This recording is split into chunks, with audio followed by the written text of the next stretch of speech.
Dear students, good morning. As I promised, today again I am going to try my best to make you understand more about reported speech. There are two ways of reporting the speech of a person. मैं थोड़ी थोड़ी हिंदी भी बोलूँगा ताकि आपके समझ में आ जाए. डियर स्टूडेंट्स, ये जो रिपोर्टेड स्पीच है, इस रिपोर्टेड स्पीच को नरेशन भी कहते हैं. आप रिपोर्टेड स्पीच कहें या नरेशन कहें, बात एक ही है. हमारे समय में जब हम ग्रामर पढ़ा करते थे तो उस समय रिपोर्टेड स्पीच कम और नरेशन ज़्यादा कहते थे. अब ये रिपोर्टेड स्पीच या नरेशन है क्या, इसको हिंदी के व्याकरण में कथन कहते हैं. तो कथन व्याकरण में अगर आप कथन पढ़ेंगे तो कथन के विषय में दिया गया कथन दो प्रकार के होते हैं, प्रत्यक्ष कथन और अप्रत्यक्ष कथन. मान लेते हैं कि किसी दिन, जस्ट इमेजिन कीजिए, आप कल्पना कीजिए कि किसी दिन आपको कल्पना करना है. आपको पता है ना कि इमेजिनेटरी पावर सिर्फ मनुष्यों के पास है. तो मान लेते हैं कि किसी दिन आप अपने पापा के साथ मेरे घर पर आए और मेरे घर में एक शर्मीला नौकर है. हम और आपके पापा जब बात कर रहे थे उसी समय वह शर्मीला नौकर आया और उस शर्मीले नौकर ने मेरे कान में कुछ कहा और कहकर वो उस जगह से चला गया.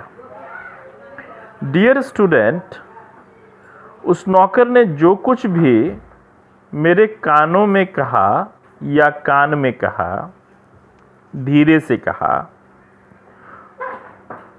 उसने जो कुछ भी कहा उसे मैं दो तरह से व्यक्त कर सकता हूँ.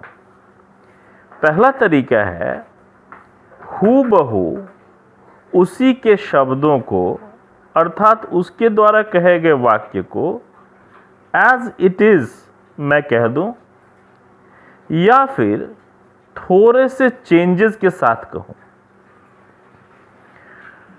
मैं अगर आपसे ये कहता हूं उस समय कि the servant said T is ready, तो यह है डायरेक्ट स्पीच, प्रत्यक्ष कथन. और इसी को अगर थोड़ा सा चेंज करके मैं कहूं कि the servant said that tea was ready, तो ये हो गया अप्रत्यक्ष कथन, इनडायरेक्ट स्पीच. आपने देखा होगा 6-7 में जब आप पढ़ते थे तो डायरेक्ट स्पीच में कॉमा और इन्वर्टेड कॉमा का प्रयोग होता है. इनडायरेक्ट स्पीच में कभी भी कॉमा या इन्वर्टेड कॉमास का प्रयोग नहीं होता है.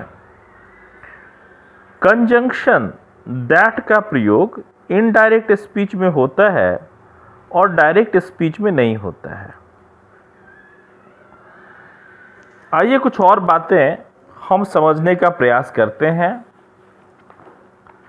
तो जैसा कि मैंने आपको बताया, रिपोर्टेड स्पीच को नरेशन भी कहते हैं. And there are two ways of reporting the speech of a person. First, we may report the actual words used by the speaker, as the boss says, "This is my school." Second sentence लेते हैं, he said to me, "I am not well today." Third sentence, I said to him, "What are you doing?" Fourth sentence, she said to me, "Please help me."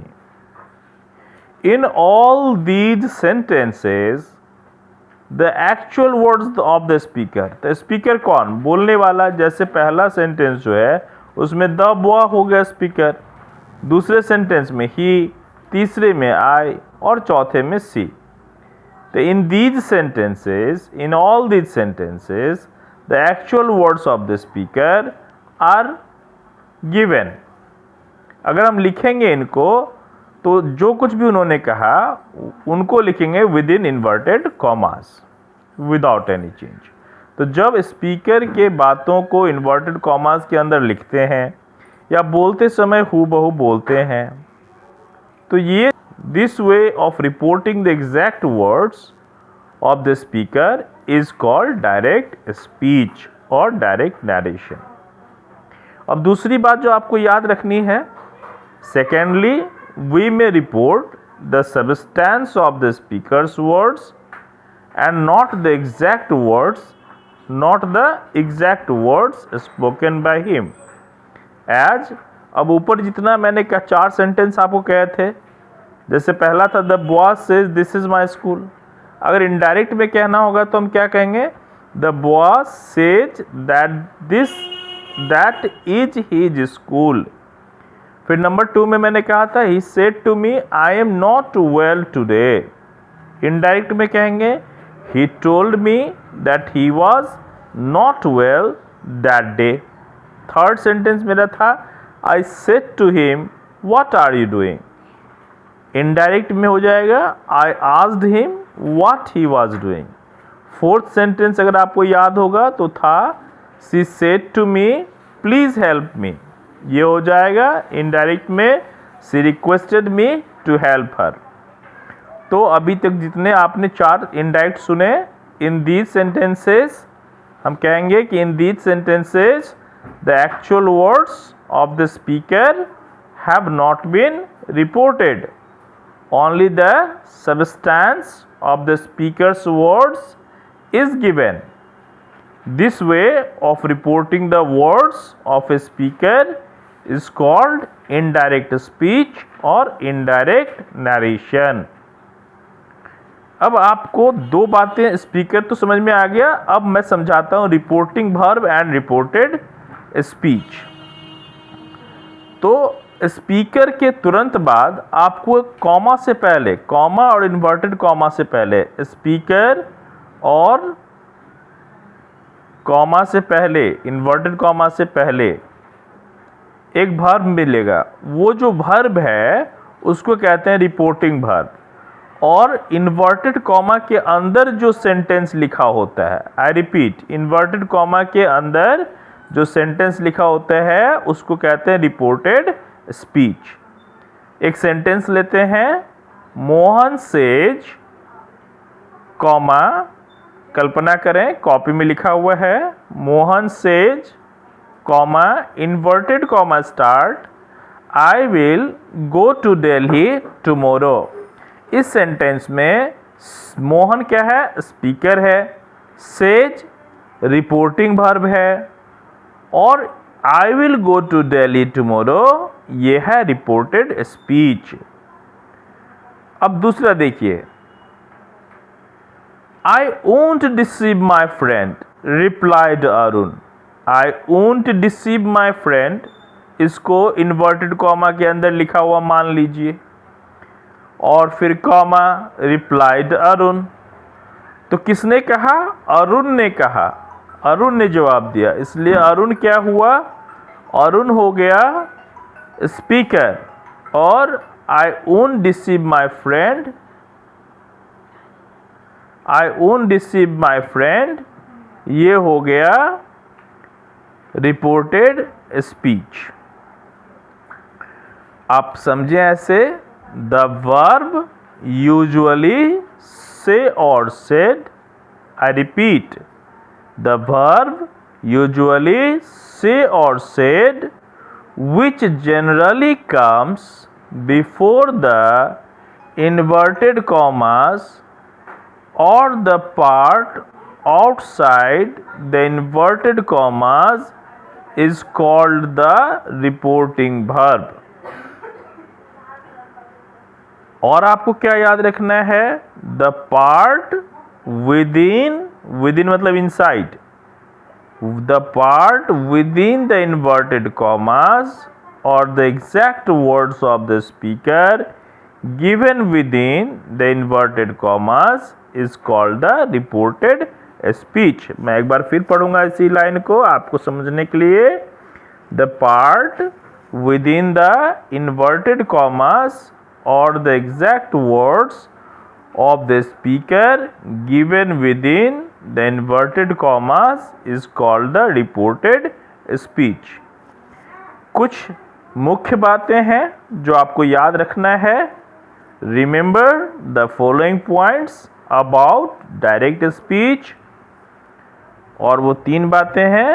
Number 1, the actual words of the speaker are put within inverted commas।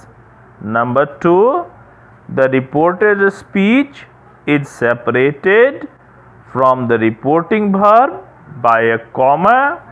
And number 3, the first word of reported speech begins with a capital letter। एक बार और repeat कर दे रहा हूं, ध्यान से सुनिएगा इस बार। We must keep in our mind the following points about direct speech। Number 1, the points about direct speech। ध्यान दे रहे हैं ना आप, points about direct speech। The actual words of the speaker are put within inverted commas। The reported speech is separated from the reporting verb by a comma। The first word of reported speech begins with a capital letter। और अब बारी है कुछ महत्वपूर्ण मुख्य बिंदुओं पर ध्यान देने की, और ये है about indirect speech. Remember the following points about indirect speech. Number 1, no inverted commas are used। Number 2, the comma separating the reporting verb from the reported speech is removed। The comma separating the reporting verb from the reported speech is removed। The reported speech is introduced by some conjunction, that, if, what, why, etc. The reporting verb changes according to tense। The tense of the reporting verb is never changed। The marks of punctuation other than full stop are removed। There is no sign of interrogation or exclamation mark at the end of the sentence। मतलब जब आप indirect sentence बनाएंगे तो full stop ही होगा, कोई interrogation वाला sign या exclamation वाला साइन सेंटेंस के अंत में नहीं होगा। The reported speech is changed into assertive sentence. Now conversion मतलब change from direct to indirect speech. When we change direct into indirect speech, pronouns, words indicating nearness and tenses of the verb in the direct speech undergo some changes। अब rules for the change of tenses। Rule 1, if the reporting verb is in the present or future tense, the tense of the verb in the reported speech is not changed। अगर मैं साधारण भाषा में कहूँ तो अगर आप देखें कि रिपोर्टिंग वर्ब से, सेज, विल से या शैल से है, मैं फिर से रिपीट कर दूं कि अगर रिपोर्टिंग वर्ब डायरेक्ट स्पीच का दिया हुआ सेंटेंस आप देखते हैं और उसमें पाते हैं कि रिपोर्टिंग वर्ब से, सेज, विल से या शैल से है, तो इन्वर्टेड कॉमा के अंदर जो वाक्य लिखा होता है उस वाक्य के टेंस को चेंज नहीं करते हैं, सिर्फ दैट लगाकर हम लिख डालते हैं। जैसे he says Mohan kills a snake, तो सेज हो गया, इसको हम चेंज नहीं करेंगे, हम सिर्फ लिखेंगे he says that Mohan kills a snake. फिर देखिए एक दूसरा सेंटेंस लेते हैं, he will say Shashi is never late. तो विल से आ गया रिपोर्टिंग वर्ब, तो हम क्या करेंगे, he will say that Shashi is never late. उम्मीद है कि मेरी सामान्य बात आपकी समझ में आ गई होगी कि रिपोर्टिंग वर्ब से, सेज, विल से या शैल से हो तो इन्वर्टेड कॉमा के अंदर का जो सेंटेंस होता है उसके टेंस को चेंज नहीं करते हैं, सिर्फ दैट लगाकर लिख देना है। आइए रूल 2 की बात करते हैं। रूल 2 में क्या है कि if the reporting verb is in the past tense, the tense of the verb in the reported speech is changed. Simple present tense is changed into past simple past. Suppose कीजिए कहीं लिखा है he said Radha writes a letter, तो he said that Radha wrote a letter. Simple present changes into simple past. Present continuous changes into past continuous. Present perfect changes into past perfect. Present perfect continuous changes into past perfect continuous. Simple past changes into past perfect. Past continuous changes into past perfect continuous. ध्यान रखना है कि past perfect and past perfect continuous remain unchanged. और एक चीज कि future जो है, future is changed into conditional. Suppose कीजिए कहीं लिखा है I will say, sorry I said I will write, तो आई said that I would write. Future is changed to conditional.